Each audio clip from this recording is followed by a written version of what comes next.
राजा जनक को एक महाज्ञानी राजा माना जाता था, जिनके शासन में धर्म और सदाचार का पालन होता था। ऐसा ही कुछ अयोध्या नगरी में भी होता था। राजा दशरथ के शासन में अयोध्या एक आदर्श नगरी थी, जहाँ छोटे से छोटा व्यक्ति भी महाज्ञानी था। तो क्या हुआ जब ये दो महाज्ञानी आपस में टकरा गए? क्यों राजा जनक दशरथ से हो गए इतने नाराज कि उनको सीता के स्वयंवर में बुलाया तक नहीं?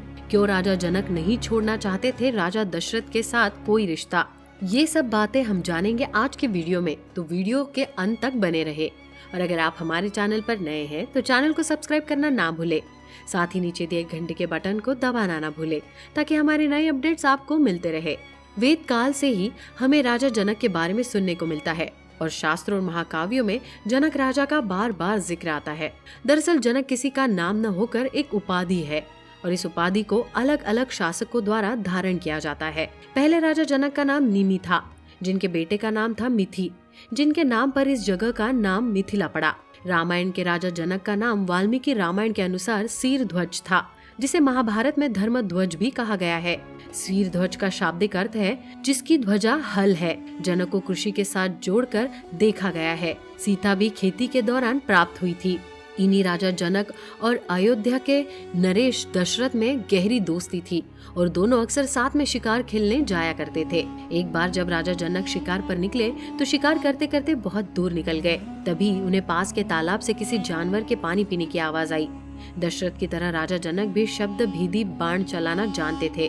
उन्होंने आवाज का पीछा कर तीर चला दिया। दुर्भाग्य से वो कोई हिरन नहीं बल्कि एक गाय पानी पी रही थी। तीर लगते ही गाय की मौत हो गई।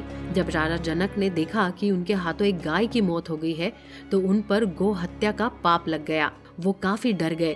कोई चारा न देखने के बाद वो वापस लौट गए। उनको डर था कि अगर उनके द्वारा की गई गो हत्या का उनके राज्य में पता चलेगा तो उसे जनक के पद से हटा दिया जाएगा। ऐसे मौके पर उन्हें अपने प्रिय मित्र दशरथ की याद आई।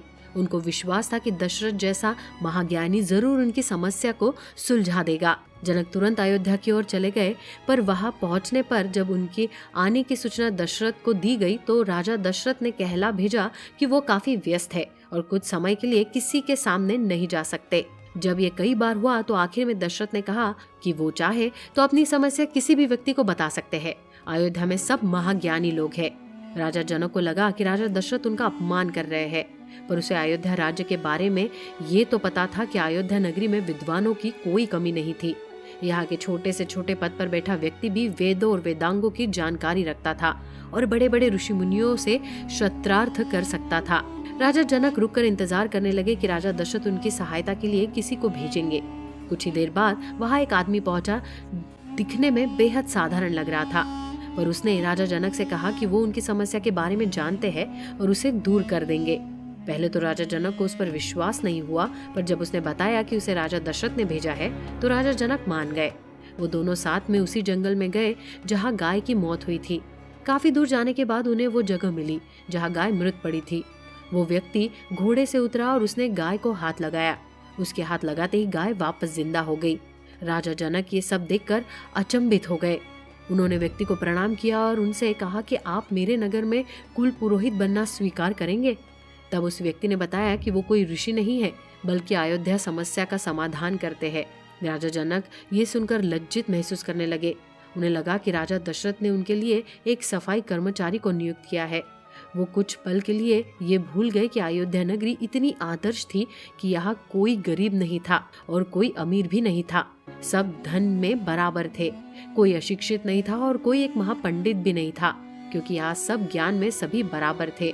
जब राजा जनक ने सीता का स्वयंवर करने का निश्चय किया तो उन्हें ये डर सताने लगा कि कहीं दशरथ फिर से अपनी संतानों की जगह अगर किसी कर्मचारी को भेज दे तो उनका भरी सभा में अपमान हो जाएगा।